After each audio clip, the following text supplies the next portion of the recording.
Hello, my beautiful people and fellow book nerds.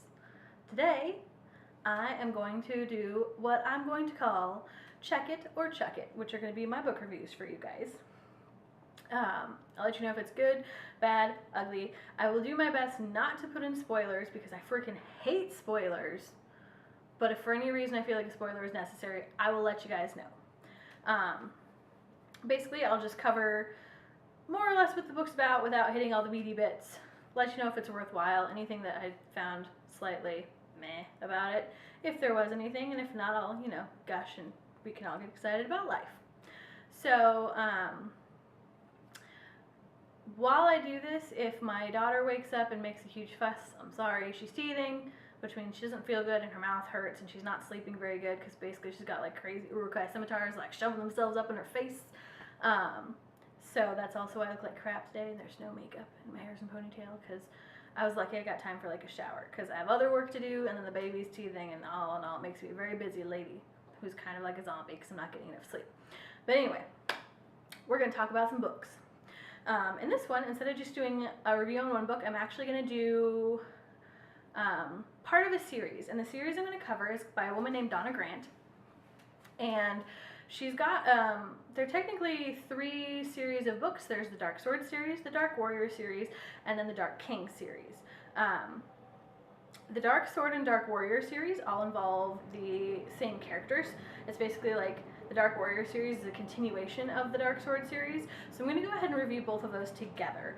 The Dark King series is a little bit of an offshoot, so I'm going to actually do a separate review for those books. I will mention them a little bit in this one, but I'm going to do a separate review for that section of the series because they're kind of like, their own cool little thing over there on the side. So, if I'm looking down, it's at my phone. I've got her reading list, which I will put the reading order below this if you guys want to read them. The reason I'm doing the whole series as a whole, like for those 2 sections instead of one book at a time, is there are tons of books in this series. Like if you need something to read that's going to take you some time to work through, this is a really good series to start with. So for the Dark Sword series, which is what you want to start with, there are 6 books. There's Dangreous Highlander, Forbidden Highlander, Wicked Highlander, Untamed Highlander, Shadow Highlander, and Darkest Highlander. And then it goes into the Dark Warrior series. And there are 8 books and a novella in the Dark Warrior series, which is why I told you guys if you want something to read for a while, this is a good series to go with. Because for most people, that takes them a long time. For me, because I can read a 350-page novel in about 3.5 hours if no one bugs me, and I have a tendency to stay up late to have secret mom time when my daughter is asleep. I think I read all of those in about 2 weeks. Now, all these books I stumbled across on Overdrive. When you look into Overdrive, there's a section for like recommended books, and I stumbled across it in there and was like, oh, this is amazing. And then I figured out how many books there were. And so it took me a little while to get through them just because they're popular enough that they actually, a lot of the books were on hold. So I had to wait a little bit for them. I'm going to drink coffee while we talk in my fantastic Bumble the Abominable Snow Monster mug, which is my favorite mug ever, not only because it has Bumble, because this thing holds like 3 cups of coffee. Anyways, continuing on. So, we'll get into the nitty-gritty of the series. The series itself is essentially about magic. It's a little different because it's about druids and these guys they call warriors with, capital W, warriors. Essentially what happens is there are good druids and there are bad druids. And they have specific names for them, which I'm not going to say because I cannot pronounce them. But you will see in the book, the bad druids basically sold their soul to Satan to have like crazy awesome druid powers. They can be like, yeah, I'm evil and awesome. Anyways, so basically what happened is these take place in Scotland, like old school Scotland. I'm pretty sure it's like pre-medieval Scotland. I'm really terrible when it comes to history and with like the different sections of things of like what's medieval and like Pictish, and we'll just go like crazy old school because I'm terrible at that. I'm sorry, guys. So anyways, what happened is way back when Rome was invading Scotland and Scotland was losing. And the good druids were trying to help out, but it wasn't enough. And the bad druids were trying to get rid of them because they didn't want them there either, and it wasn't enough. So the good druids and the bad druids basically had like a mini truce and paired up and figured out how to take primal gods that were evil, because really if you want to conquer something, evil's the way to go, and basically shove them into the best warriors in different clans. So of course, because like these guys now house evil gods, they managed to shove the Romans back. Scotland was fine, whatever. But when it was all said and done, they were like, well, that was a good idea, but also a really bad idea. Let's see if we can undo this thing.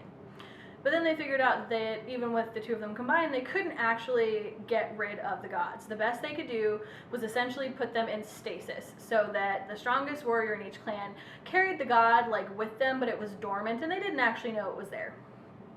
So fast forward way, way, way later, this crazy evil druid lady named Deidre, who of course, because she's evil, is like crazy beautiful and has long flowing hair, but she has crazy evil long flowing hair where she can like strangle people with it and use it to cut people. She can cut a bitch with her hair basically. And it's kind of like, if you guys have ever seen the first episode of Inuyasha, if you like manga or anime or anything like that, I can't talk, I'm sorry. In the first episode, there's this crazy demon lady that like cuts people with her hair. It's kind of the same thing. She's an evil lady with crazy awesome hair. Anyways, so she figures out how to wake up the primal gods in all of these warrior dudes, but to, instead of wake them up fully, get them to like 75% so she can still control them, but the warriors can't like break her hold and do whatever she wants. So she, of course, because she figures this out, was like, you know what would be awesome? Taking over the world. You know what would be great? Taking it over with these crazy godlike warrior dudes as an army. Because really all evil villains need an army. So she goes through and starts like grabbing warriors from each of these clans to wake up their god dudes. Well, it turns out that when she does this, they can basically figure out how to control their gods and essentially like take their god and shove it in a pocket unless they need it and then whip it back out, so that they have control of their humanity, which completely is not what she wants, because if they're in control of their humanity, they're not going to run around and be like crazy killing machines, which is what she needs them for. So she figures out that by like torturing them and being horrible, that eventually they get to be enough pain where the god takes over, and then she can control them and has her like beautiful army of god people. This whole series starts with the MacLeod brothers. There's 3 of them. Their names are Lucan, Fallon, and Quinn. And that's actually the first 3 books in the series is Lucan, Fallon, and Quinn. And they stumble across some other warriors along the way that come to MacLeod Castle, which is where they all live, to try and help them take down Deidre. Because obviously these dudes are pissed that this lady essentially like kidnapped them and did horrible things to them and turned them into these like god dudes that they didn't particularly want to be in the first place. So they want to take her down because really they're like the superheroes in our story. Along with this, they keep stumbling into good druids that for various ways find their way to MacLeod Castle.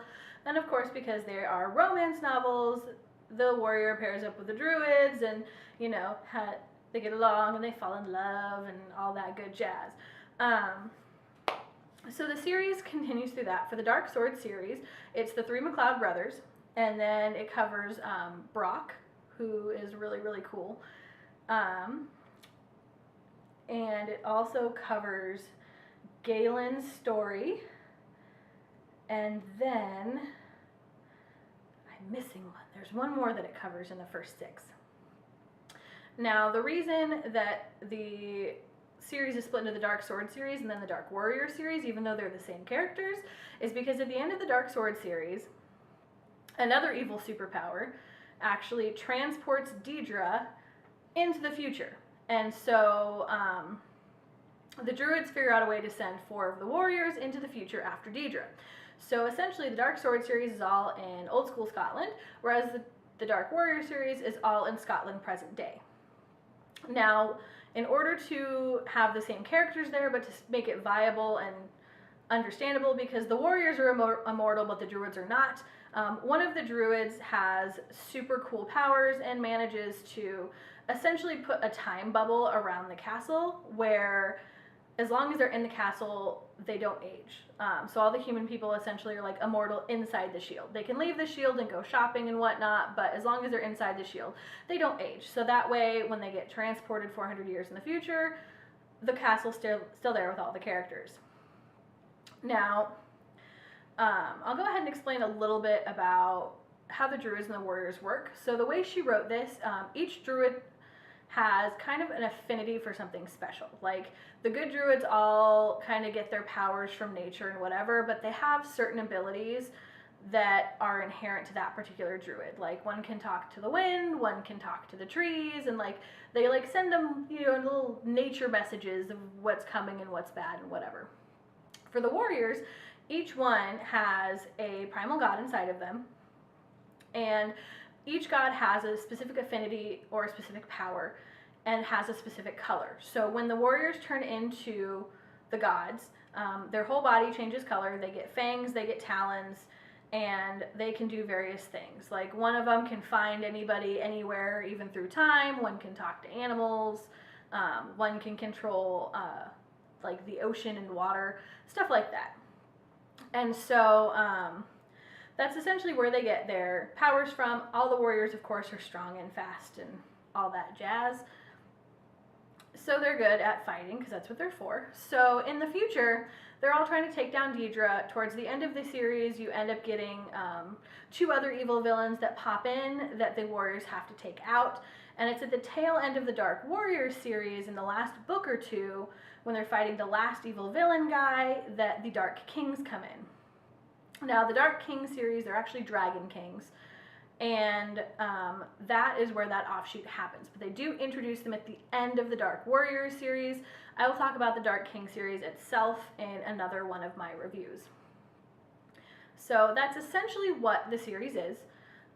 It's kind of your pretty standard romance. Like, you can tell that they're gonna fall in love, of course, because it is a romance. It's on a condensed timeline, so they fall in love really, really quickly, which is really common for romances.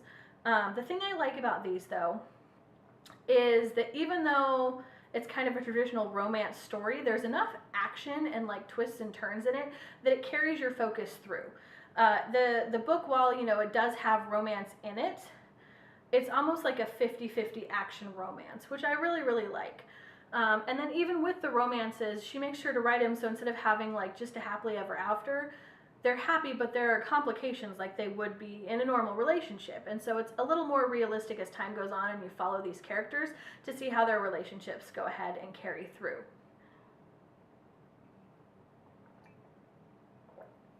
Okay. Anyways, sorry, I need more coffee. So I do like this series of books. I do recommend you go ahead and check them out, give them a try, give them a read. I'm not positive that this section is one that I would want to buy the whole series for, but if you have Overdrive or a local library that you want to go check them out at, they're definitely worth checking out and reading. Or if you can happen to find them in like a used bookstore, I would definitely get them. I do like them, I just don't like them enough to invest in them for my personal collection. I'm very picky about what authors I buy, but I have a huge book collection. I think I've got like 300 books in my collection. I do have certain authors where I collect everything that comes out from them, like Catherine Anderson and Katie McAllister. Although Katie McAllister's historical romance is not so great, but that's a completely different topic. We won't go there. My phone's ringing, sorry guys. So that's kind of my take on those. I think they're definitely worthwhile. I like the series. It'll take a long while to get through them. I recommend you pick them up and give them a shot, especially if you like something that's a little bit more on the paranormal side. One of the other things I like is because they deal with the warriors and the druids, it's not something that's been written about a ton. It's something a little different. It's something a little more unique. A lot of the paranormal romances or romances in general deal with like vampires and werewolves and shifters, which I love those books, don't get me wrong. I just like the fact that this is something a little new. It's a little fresh, it's a little different. She is still writing in the Dark King series, so I think she's like halfway through the books for that. But she's, if you go on her website, she's got it slated for like 5 or 6 more books for those. So that's pretty much it. I think you should check these out. Hopefully you like them. Go ahead and Leave me comments of any books in particular you want me to review, or if there's something you think I need to read. Obviously, I'm a book nerd. I like book recommendations. Leave those below. I will go ahead and review the Dark King series for you guys, and then I will also give you guys the review for the other book that I read that I said wasn't so great. I'm not a huge fan of the Twilight series. I've read them, but I don't think they're great. But I decided to go ahead and read her newest 10th anniversary gender swap of Life and Death. I will give you guys a review on that. Yeah. Anyways, I'll give you a review on that. A lot of you probably won't like it, but I will do it anyways, just for you. For my next video, instead of doing a book review, I'm actually going to do kind of a mom facty vloggy.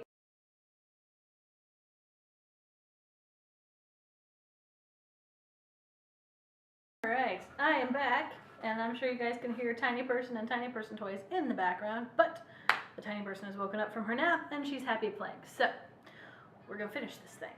Alright. Anyways, as I was saying before, I'll go ahead and review both of those books for me. I'm not sure what order I'll review them in. If you've got any other stuff, let me know, and I will make sure to put the reading order for Donna Grant in the down bar below for you guys, so you can check that out as well. As I mentioned, my next vlog is actually going to be a mom vlog kind of thing, and it's going to basically cover the things that no one told me about, like, giving birth and post-pregnancy. So all the things that no one tells you that you should know, I will share. Because I wish someone would have told me about them, and no one said a damn thing. Anyways, that is what I'm going to do. I will talk to you guys soon, and I hope you guys give them a read. If you do, let me know what you think in the down bar. I will mention that while I like the Dark Sword and Dark Warrior series, I do like the Dark Warrior series a little bit better. As with most authors, the more she writes, the better the books get. However, I actually really like the Dark King series a lot more than the other two. The Dark King series is my favorite, but the Donna Grant ones I would still read. The Dark King series I would buy. The other ones I would read. But I will get into that later. I will talk to you guys soon. Happy reading, my friends. Bye.